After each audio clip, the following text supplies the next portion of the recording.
Bueno, no sé hasta qué hora tendríamos que estar para escuchar uno, ¿no?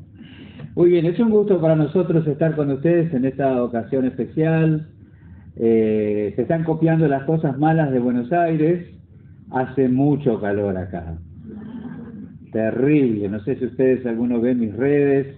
En un mes empieza el otoño, que no se vaya el invierno. Pero bueno, Dios estableció el orden de las estaciones y todos tenemos en algún momento del año un tiempo de estar contentos con el clima que nos agrada, ¿verdad? Cuando la iglesia aquí se estaba estableciendo, nosotros nos estábamos cambiando de Tristan Suárez a Temperley y también se estaba estableciendo la iglesia en Gualeguaychú. Los Gibbons y los Gosen salieron al mismo tiempo para abrir esas dos iglesias. Hacía tiempo que no se abría una nueva iglesia en la Argentina de la Unión de Centros Bíblicos y ese tiempo fue un tiempo muy especial. También más o menos en esos años Saúl Pailahue, que vino de Chile para establecer la iglesia en Bariloche, así que fue un momento histórico, un momento particular de mucho gozo y de gratitud para nosotros en Argentina por el avance de la obra de los centros bíblicos. Después vino el campamento, vinimos varias veces a mirar terrenos, se inundaban, bueno, había de todo. En una de esas visitas estaba yo por pasar por una intervención quirúrgica y después de mirar el predio, que es ahora el campamento, fuimos al Choripazo. No se podía obviar eso, ¿no? Y estaba Martín con un cuchillo más o menos así, cortando vacío. Y me dice, ¿usted es el que se va a operar? Y yo retrocedí porque digo, el hombre pensará que me puede operar él. No, pero era una pregunta amable nomás. Así que Chivilcoy es especial para nosotros, por la iglesia, por el campamento. Damos gracias al Señor por su obra aquí. Nosotros nos acordamos de los Lee, ese matrimonio joven que estaba en esa reunión, la chica estaba esperando un bebé, eso también nos acordamos. Después nos acordamos de reuniones en una esquina, donde aparecieron ahí los de Godos y los Pérez, mientras la iglesia funcionaba, me parece, allí en esa esquina, cerca. Y bueno, comimos varias veces en la casa de los Tufilaro también, lindos recuerdos. Y quiero quebrar una flecha por mi amigo Mateo. El peor lugar de la iglesia en el que uno puede transpirar más y ponerse más nervioso es el del que maneja la computadora, porque la tecnología no responde a ninguna lógica. En nuestra iglesia nosotros decimos, viene Taylor Swift, no sé cómo se llama, y tienen unos aparatos impresionantes de amplificación y durante todo el show no les pasa nada. Nosotros estamos en la reunión y de repente el micrófono se apaga, el power no responde para cambiar los coros. Bueno, es el peor lugar, así que oren por quienes tienen que manejar la computadora. Les invito a que abran sus Biblias en la segunda carta de Pablo a los Tesalonicenses, el capítulo 1. Vamos a estar ahí. Nosotros, como dijimos hace 25 años, estamos en Temperley, somos uruguayos, tenemos 2 hijas, 2 yernos, lamentablemente, y 4 nietos. Estamos felices con la familia que el Señor nos ha dado y estamos muy felices de poder servir al Señor aquí en Argentina. No me acuerdo quién llegó primero a Temperley. Florencia, ¿tú llegaste primero y después Venancio? Sí, ahí está. Muy bien. Y también ustedes tienen que saber que están en préstamo, o sea, cualquier día podemos venir y llevárnoslos porque son nuestros, no se adueñen mucho. Ya la hermana ya me dijo que no, así que vamos a tener que negociar. Muy bien, segunda Tesalonicenses capítulo 1, voy a invitarles a que se pongan de pie, vamos a leer el capítulo, luego nos quedamos de pie, ustedes pueden seguir la lectura con sus vistas y al terminar oramos, pedimos al Señor su bendición sobre su palabra y nuestros corazones. La segunda carta de Pablo a los Tesalonicenses, el capítulo 1, y dice así: Pablo, Silvano y Timoteo a la iglesia de los Tesalonicenses, en Dios nuestro Padre y en el Señor Jesucristo. Gracia y paz a vosotros, de Dios nuestro Padre y del Señor Jesucristo. Debemos siempre dar gracias a Dios por vosotros, hermanos, como es digno, por cuanto vuestra fe va creciendo, el amor de todos y cada uno de vosotros abunda para con los demás, tanto que nosotros mismos nos gloriamos de vosotros en las iglesias de Dios, por vuestra paciencia y fe en todas vuestras persecuciones y tribulaciones que soportáis. Esto es demostración del justo juicio de Dios, para que seáis tenidos por dignos del reino de Dios, por el cual asimismo padecéis.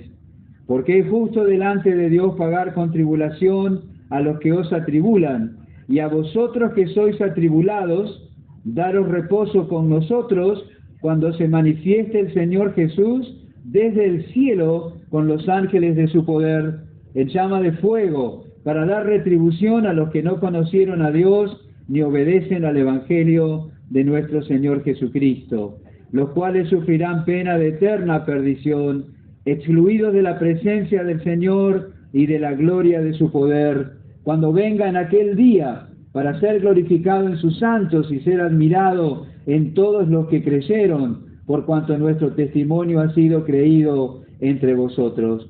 Por lo cual asimismo oramos siempre por vosotros, para que nuestro Dios os tenga por dignos de su llamamiento y cumpla todo propósito de bondad y toda obra de fe con su poder, para que el nombre de nuestro Señor Jesucristo sea glorificado en vosotros y vosotros en Él, por la gracia de nuestro Dios y del Señor Jesucristo.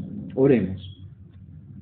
Padre Celestial, el motivo por el que estamos aquí esta tarde reunidos es expresar la alabanza y la adoración y la gratitud de nuestro corazón, primeramente por la salvación tan grande que tú nos has dado, por habernos dado lo más precioso, tu único Hijo, por haber dado Él lo más precioso, su sangre, que propició por la eternidad nuestros pecados.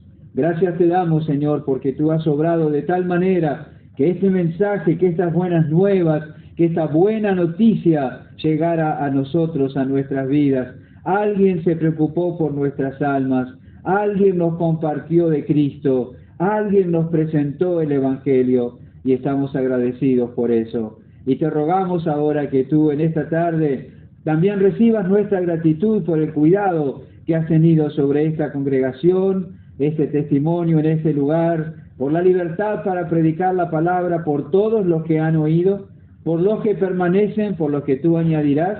Y Señor, te ruego que nos ayudes a permanecer hasta que Cristo venga. Ahora te rogamos que aquietes nuestras mentes, nuestros corazones, para que oigamos con humildad, con reverencia, con cuidado tu palabra.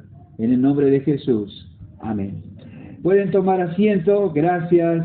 Así como podemos pensar en los primeros días de la marcha de la iglesia aquí en Chivilcoy, aquí los que hemos nacido de nuevo, los que hemos sido llevados por el poder del Evangelio al conocimiento de Cristo, también podemos tener memoria acerca de los primeros días como cristianos, ¿verdad? Probablemente en el caso de la mayoría, la mayor parte de nuestras primeras horas, de nuestros primeros días, estuvieron llenos de alegría, ¿verdad? Estuvieron llenos de gozo, estuvieron llenos de gratitud. El Señor me salvó, el mensaje del Evangelio llegó a mi vida, Dios reveló a su Hijo a mi alma, he pasado de las tinieblas a la luz, he pasado de muerte a vida. Gratitud, alabanza y también amor al saber que había otros que también eran parte de la familia de Dios, con quienes ahora podía tener comunión, compañerismo, andar juntos en la vida cristiana, guardarnos, motivarnos, sostenernos, apoyarnos en el camino de la fe. Así que seguramente en el caso de la mayoría de nosotros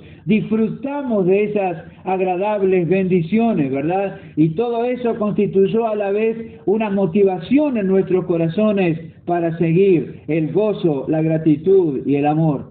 Pero también puede haber pasado que algunos de los que están aquí en el momento de llegar al conocimiento de Cristo por la gracia de Dios recibieran un trato distinto, ¿verdad? Recibieran un trato distinto de aquellos con los que generalmente trataban.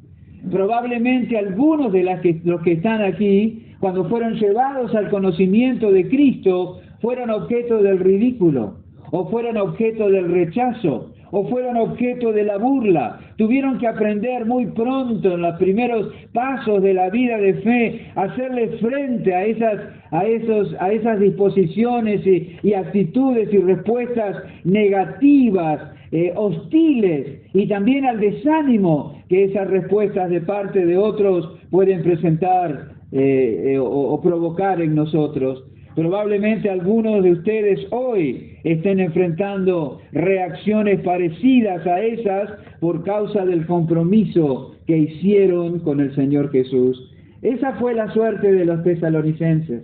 La iglesia en Tesalónica fue fundada por el apóstol Pablo. Estuvo solamente 3 semanas en aquella ciudad. Predicó el Evangelio y tuvo que salir por causa de la oposición. El alma de Pablo se partía pensando en la suerte de aquellos nuevos creyentes sometidos a tan grande aflicción, a tan fuerte persecución. Tomemos nota de las palabras que se utilizan aquí para definir, ¿verdad?, esas experiencias. Dice el versículo 4, tanto que nosotros mismos nos gloriamos de vosotros en las iglesias de Dios por vuestra paciencia y fe en todas vuestras persecuciones.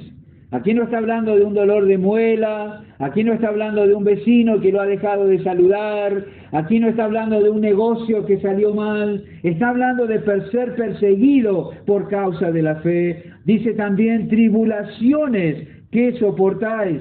Esto es demostración del justo juicio de Dios para que seáis tenidos por dignos del reino de Dios, por el cual asimismo padecéis. Es justo delante de Dios pagar con tribulación a los que os atribulan.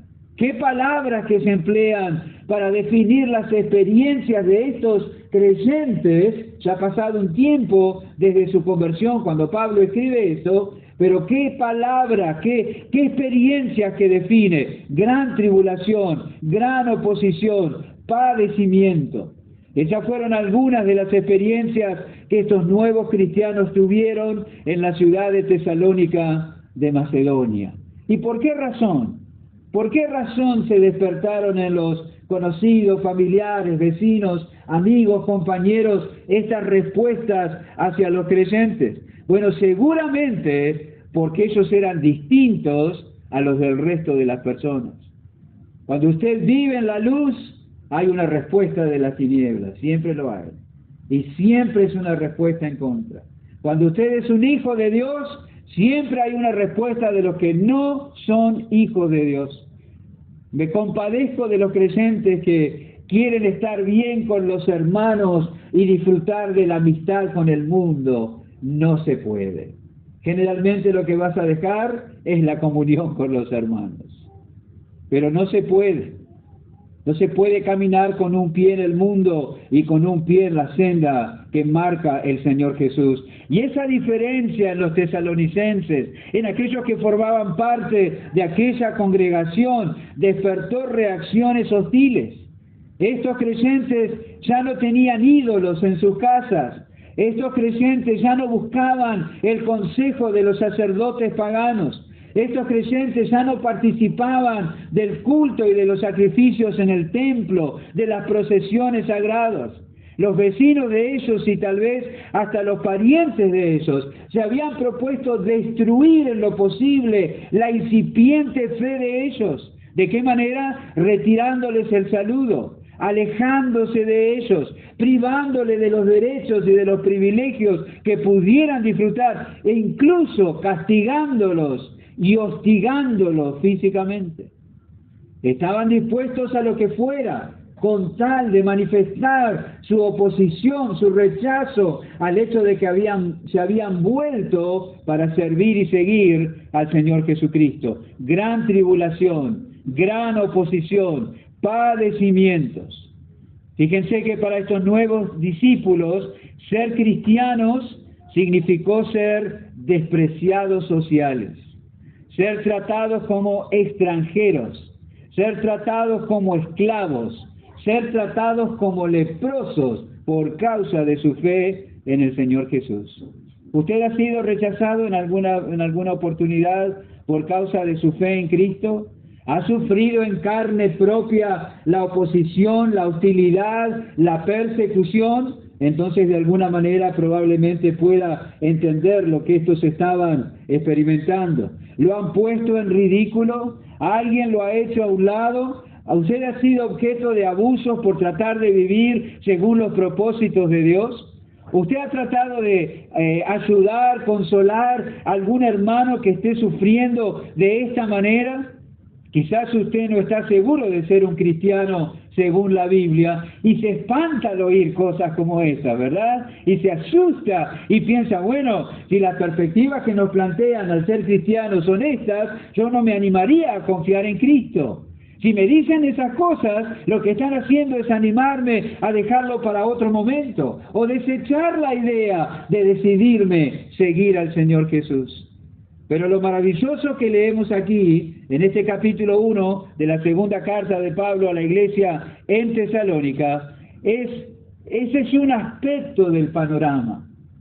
La tribulación, la persecución, la oposición, la hostilidad, es un aspecto del panorama que vivieron aquellos nuevos creyentes. Es un aspecto del panorama. La aflicción y el sufrimiento que traen muchas oportunidades, poner la fe en Cristo, tiene su contraparte en verdades gloriosas que no debemos ignorar. En verdades gloriosas que van a ser nuestro sostén cuando vivamos o atravesemos la persecución o la dificultad. ¿Cuáles son esas verdades gloriosas que se mencionan aquí y que Pablo les recuerda a estos hermanos para animarlos a permanecer? Tres verdades hay aquí que vamos a destacar. En primer lugar, Pablo quería que estos hermanos, en medio de tanto sufrimiento, supieran que Dios se complacía en la fidelidad y en el crecimiento de ellos. Esa es la primera cosa que Pablo les quiere recordar y que nosotros también deberíamos recordar. Dios se complace en tu fidelidad y en tu crecimiento. Dice el versículo 1, Pablo, Silvano y Timoteo, a la iglesia de los tesalonicenses, en Dios nuestro Padre y en el Señor Jesucristo, gracia y paz a vosotros de Dios nuestro Padre y del Señor Jesucristo. Debemos siempre dar gracias a Dios por vosotros, hermanos, como es digno, por cuanto vuestra fe va creciendo. El amor de todos y cada uno de vosotros abunda para con los demás, tanto que nosotros mismos nos gloriamos de vosotros en las iglesias de Dios por vuestra paciencia y fe en todas vuestras persecuciones y tribulaciones que soportáis. Si ustedes leen con atención, el contraste que se aprecia en estos versículos es glorioso.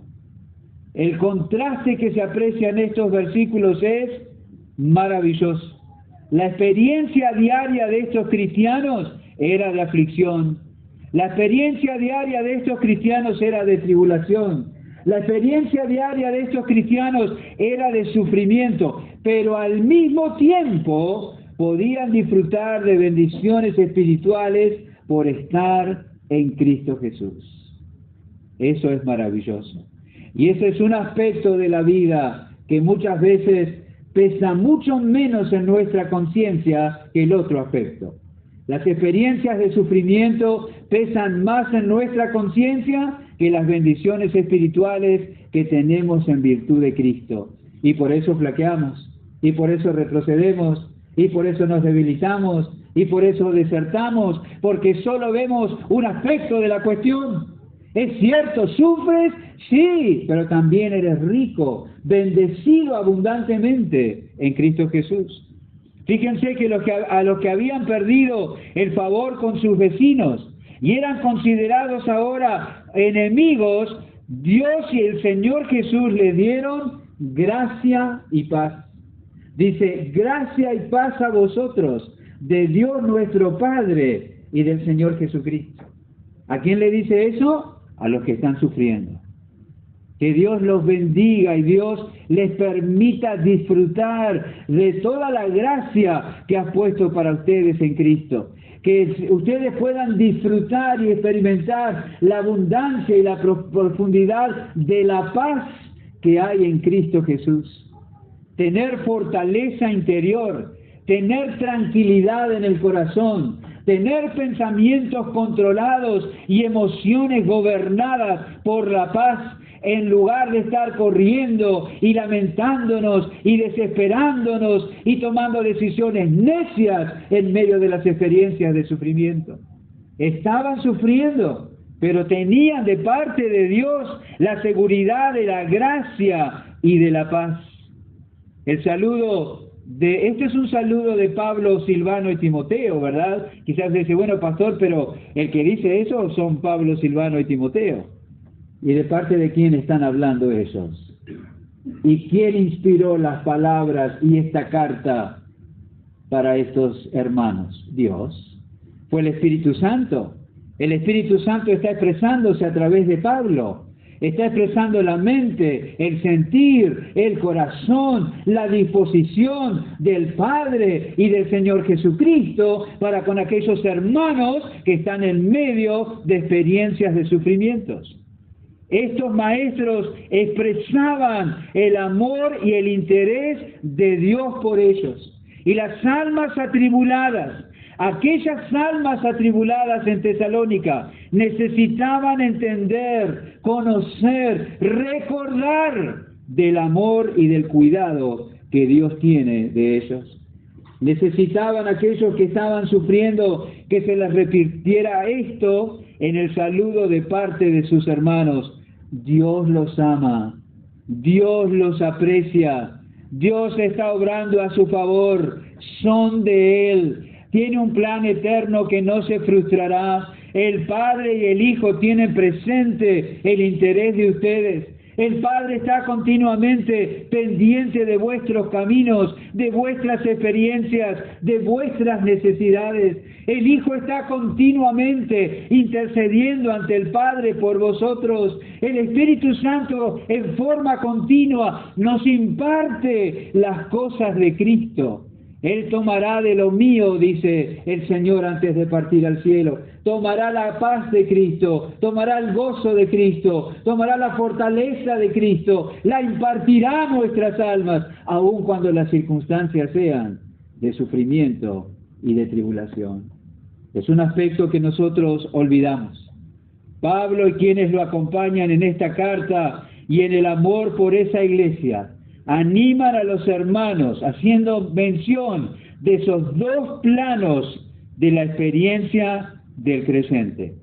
Pueden disfrutar de perfecta paz y de profundo gozo, aun cuando padezcan persecución y tribulación. ¡Qué precioso! ¡Qué maravilloso! Esta es la forma como los hermanos y hermanas amorosas pueden dar aliento a los santos que padecen tribulación.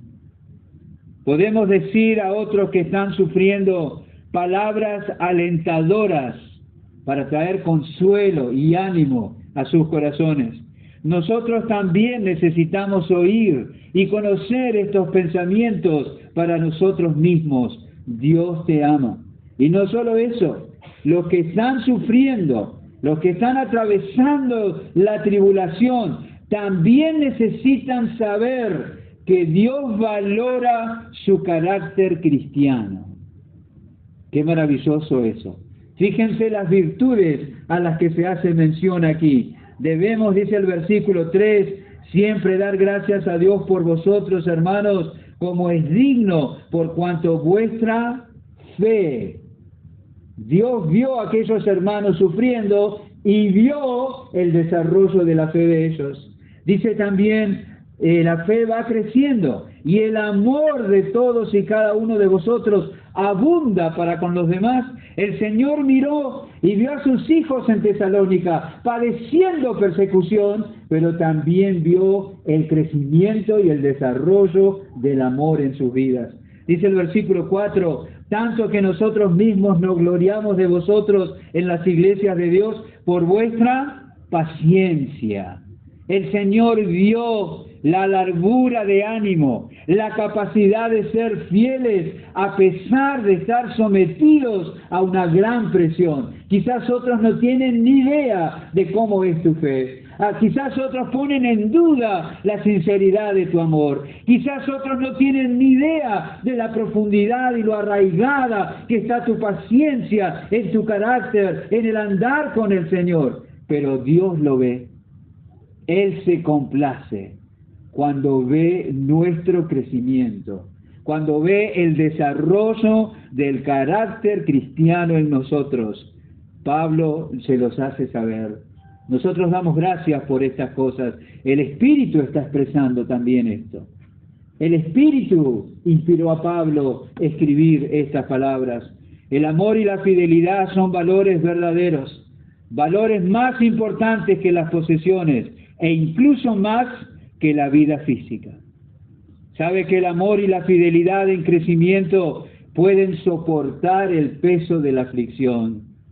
Y puede durar más tiempo el amor y la fidelidad que el abuso de los impíos. El amor, la fe, la paciencia nos ayuda a continuar siendo piadosos y glorificar a nuestro Dios, aún dentro de ambientes hostiles.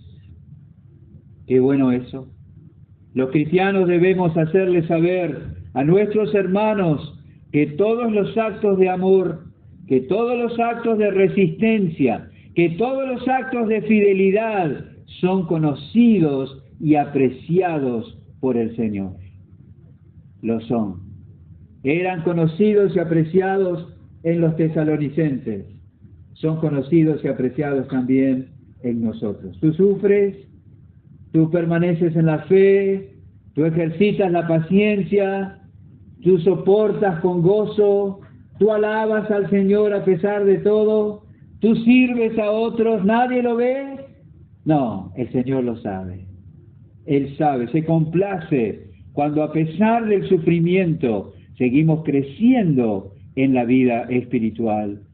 Como cristianos que somos, igual que a los que Pablo escribe, debemos apreciar estas cosas en otros tal como Dios lo hace y debemos expresarles nuestro aprecio. ¿Se ha acercado alguna vez a un hermano y le ha dicho, no sabes cómo me anima tu confianza? No sabes cómo me anima tu fidelidad. Yo sé lo que estás pasando, pero que estés acá sentado en el culto porque amas al Señor y porque no has negado la fe y porque continúas en la esperanza, eso trae un profundo ánimo a mi corazón. Apreciamos el amor que compartes con nosotros, que compartes con los demás. Dios conoce tus problemas, pero Él conoce también todas las cosas buenas que piensas, que dices, que haces. Para Él no pasan desapercibidas.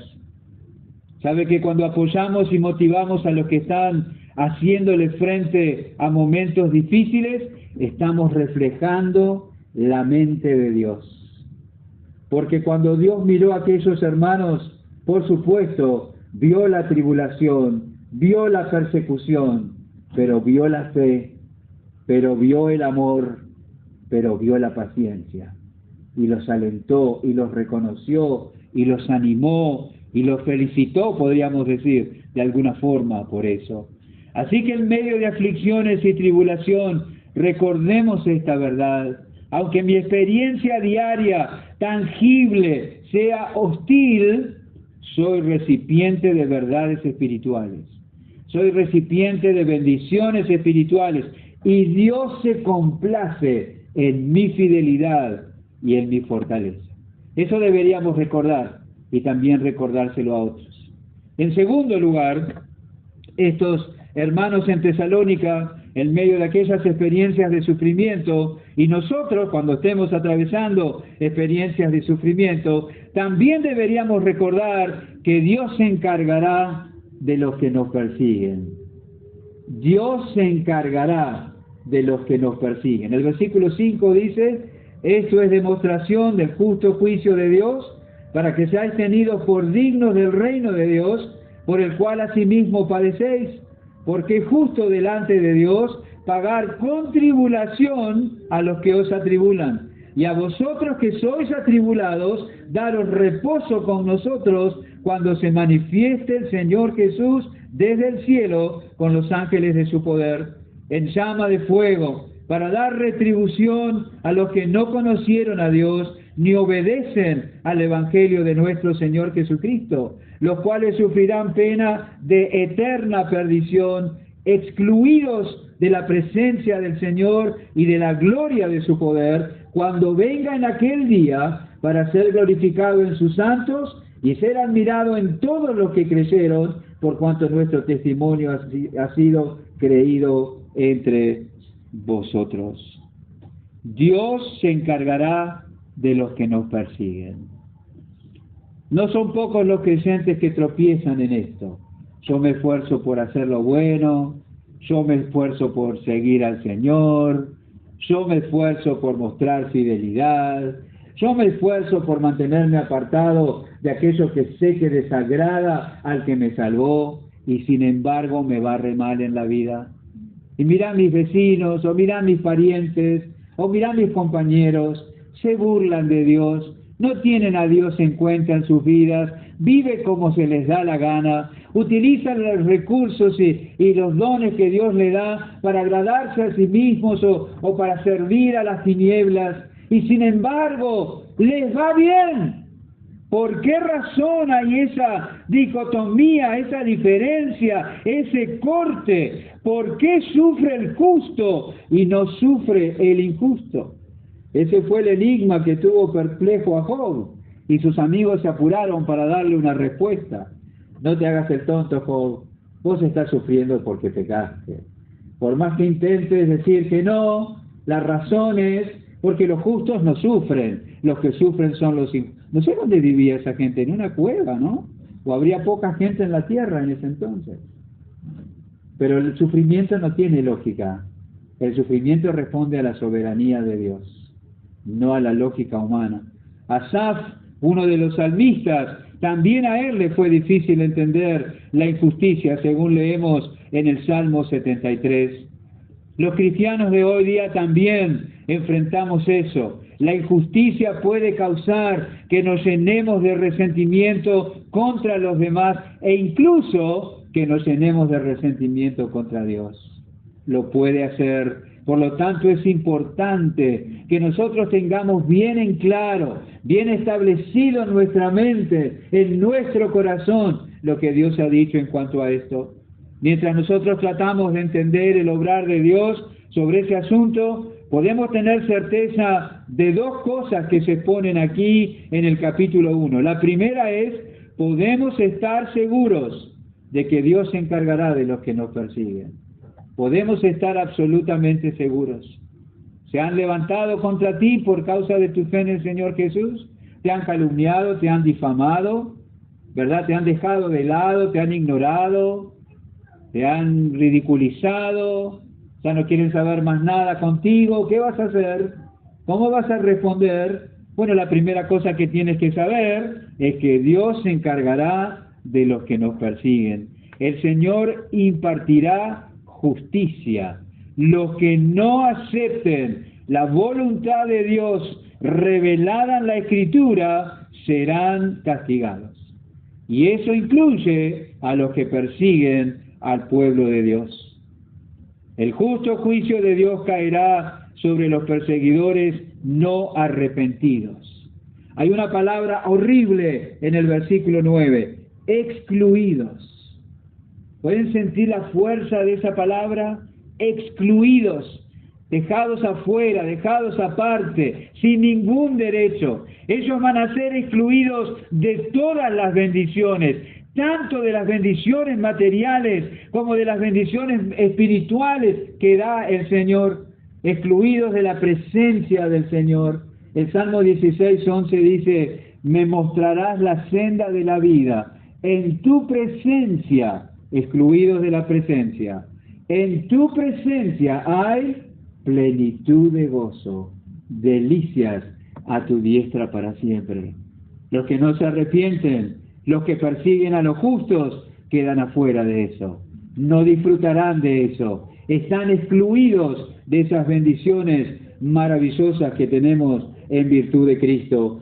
Fíjense que Dios tiene el poder de separarlos y el poder de castigarlos. Ellos han elegido oponerse a Él y existirán por toda la eternidad sin gozar de siquiera una sola bendición de Él, excluidos de la presencia del Señor y de la gloria de su poder.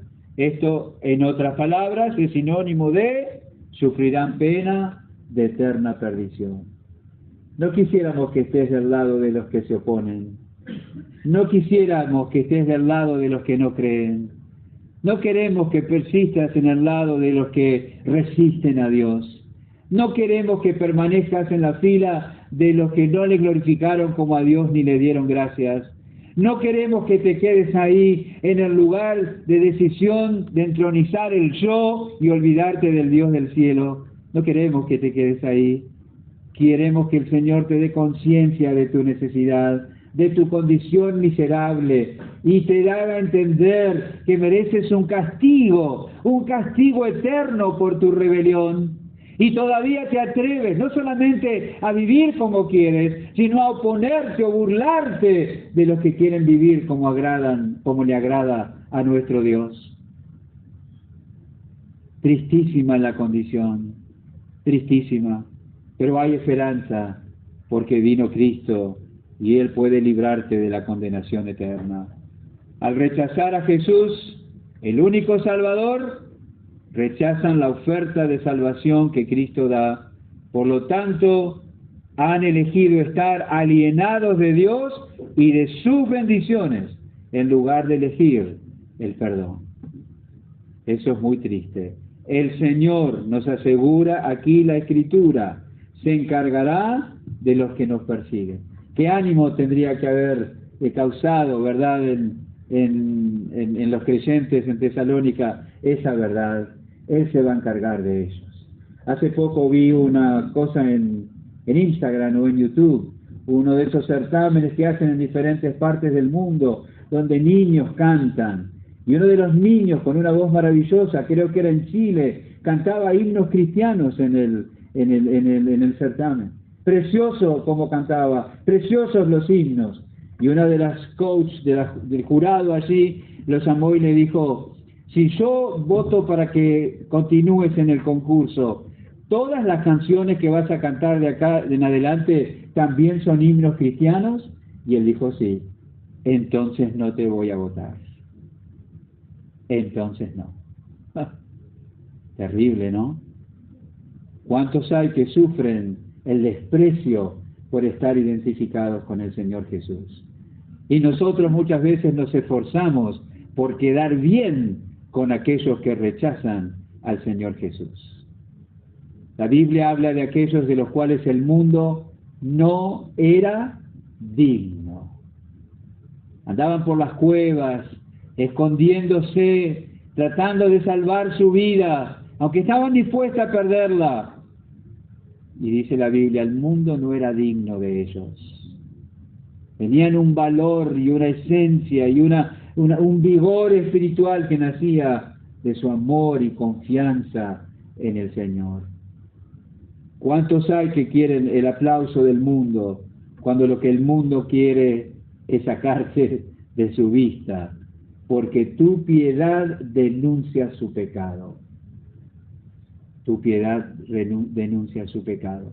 La segunda cosa que hay que recordar en cuanto a eso es que podemos estar seguros de que Dios dará alivio a los afligidos.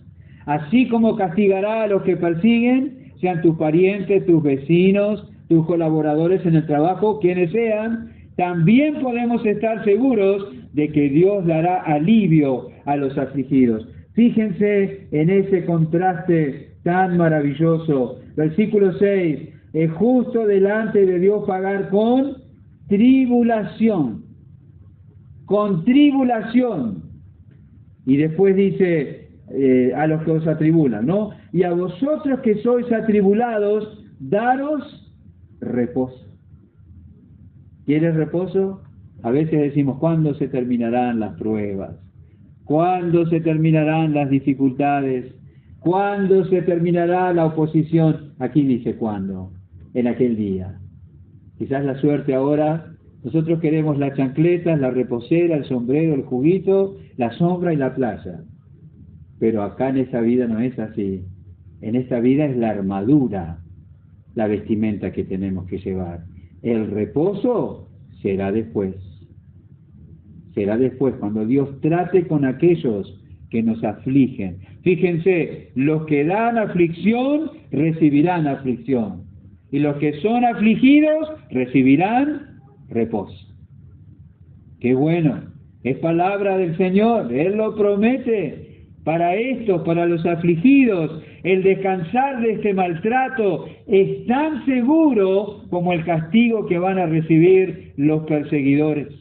Dios no solamente tiene poder de excluir de sus bendiciones a los perseguidores, también tiene el poder de bendecir por la eternidad a sus hijos. Él tiene poder suficiente para ambas cosas. Excluir de la bendición por toda la eternidad y bendecir con abundancia de bendiciones por toda la eternidad. Dios tiene ese poder. Los que depositan su confianza en Él tienen acceso a su gran poder. Y ese poder nos es dado para ser salvos del pecado y las consecuencias del pecado por toda la eternidad. Tenemos consuelo, acceso al consuelo y cuidado de parte de Él a partir de este momento en que pones tu fe en Cristo y por todos los tiempos sin fin. Qué gran alivio es este para los que están siendo objeto de abuso por haber depositado su fe en Jesucristo. Dios castigará seguramente a los que nos persiguen. Él es suficientemente poderoso para excluir de sus bendiciones a los impíos y suficientemente poderoso para enriquecer con bendiciones a los suyos, a los perseguidos. ¿Cuál es tu primera respuesta cuando alguien te hace daño? ¿Cuál es tu primera reacción cuando alguien te hace daño? Te calumnia, te blasfemia, te engaña, te saca ventaja, y tú te das cuenta que es por alguna razón, porque voy a la iglesia, decimos nosotros, ¿no? No es porque somos de Cristo, es porque voy a la iglesia y corremos. ¿Quién es el mejor abogado? ¿Tenés el contacto de un abogado? Los abogados con los creyentes ganan mucho dinero. Que no me escuche Javier Zapata, uno que tenemos en nuestra iglesia. Pero lo mejor es confiar, es descansar en esta verdad. El Señor castigará por la eternidad a los que me persiguen, y me recompensará y guardará y bendecirá por la eternidad a mí que he sido el perseguido. Y por último, la tercera verdad que tenemos que recordar cuando estamos en experiencias de tribulación. La tercera verdad que estos hermanos tenían que recordar al atravesar experiencias de aflicciones, que Dios se preocupa por equiparnos para que le sirvamos fielmente. No solamente Dios se complace en nuestro crecimiento y fidelidad, no solamente Dios se hará cargo de los que nos persiguen a su tiempo, sino también que Dios nos equipará para que le sirvamos fielmente. ¿Cuando estamos sufriendo? Sí, cuando estamos sufriendo. Versículo 11, por lo cual asimismo oramos siempre por vosotros, para que nuestro Dios os tenga por dignos de su llamamiento, y cumpla todo propósito de bondad, toda obra de fe con su poder, para que el nombre de nuestro Señor Jesucristo sea glorificado en vosotros y vosotros en Él, por la gracia de nuestro Dios y del Señor Jesucristo. Los santos perseguidos pueden vivir vidas realizadas con la ayuda de Dios. ¿Cuánta gente quiere vivir una vida realizada? Realizarse en la vida. La mayoría tiene el concepto que realizarse en la vida es sinónimo de no tener problemas, o la menor cantidad de problemas posibles. Pero el creyente en Cristo Jesús, aun cuando esté atravesando situaciones de extrema aflicción, puede tener una vida fructífera, satisfactoria, completa, gozosa, que glorifique al Señor. No te tomes vacaciones cuando sufres. Hay gente que se toma vacaciones de las cosas espirituales cuando está atravesando por algún momento de dificultad. Me temo que no han entendido mucho del carácter y de la mente de Dios. Pero tú puedes experimentar una vida completa y satisfactoria, aún cuando estás atravesando situaciones de dificultad. El que se nos cuente del lado de Dios es un gran privilegio. Dios nos ayudará a permanecer ahí. Dios nos suplirá lo que necesitemos para servirle, para mostrar piedad, para mostrar fidelidad, para servir a otros en nuestra vida diaria, aun cuando estemos sufriendo. Los cristianos somos equipados con el poder de Dios.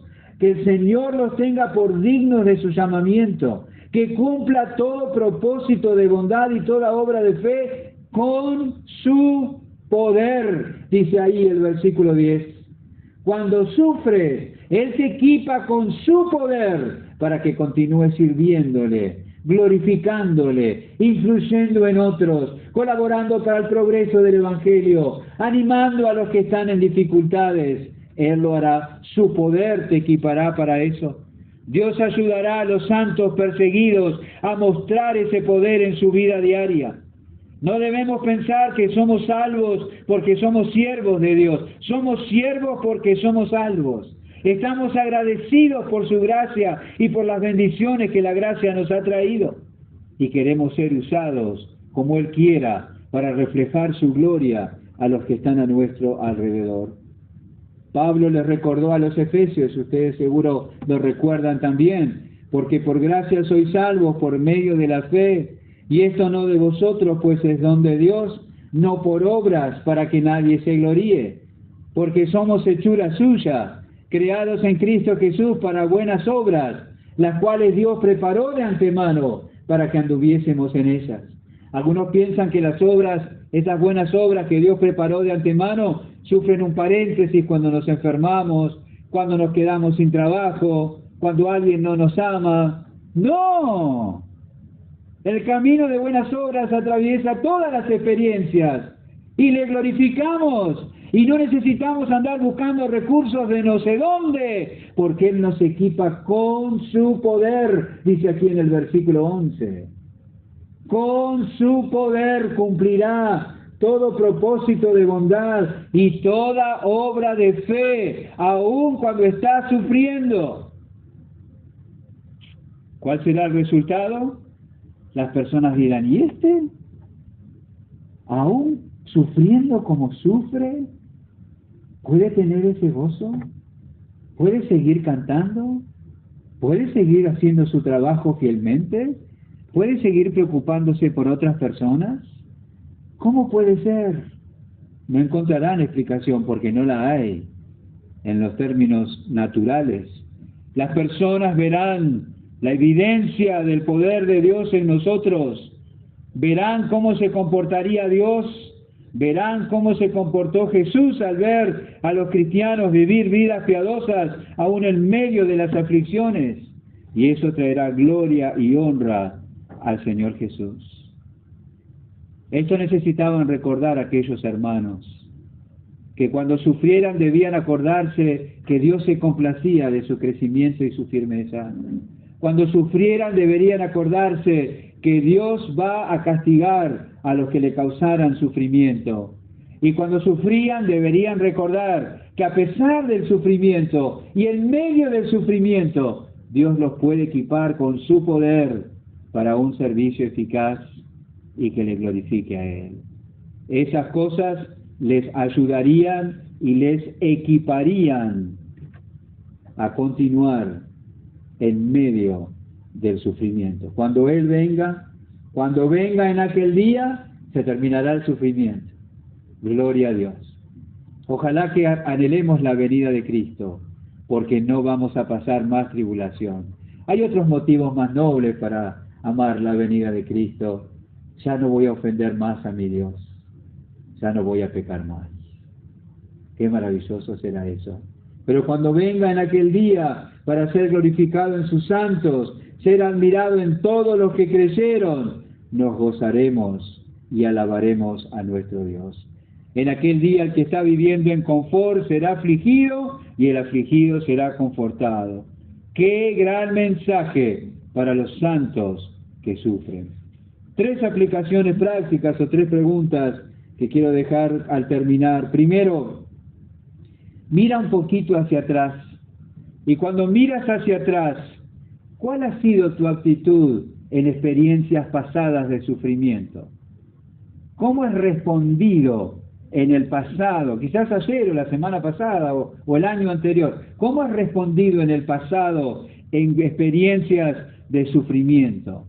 ¿Has recordado que Dios se complace en tu fidelidad y crecimiento? ¿Has alimentado tu esperanza recordando cómo el Señor en su venida va a poner las cosas en orden? ¿Has buscado oportunidades mientras sufrías para servir a otros? ¿O te has quedado con el pensamiento de que ahora que estoy sufriendo, otros me tendrían que servir a mí y no yo estar pensando en servir a los demás?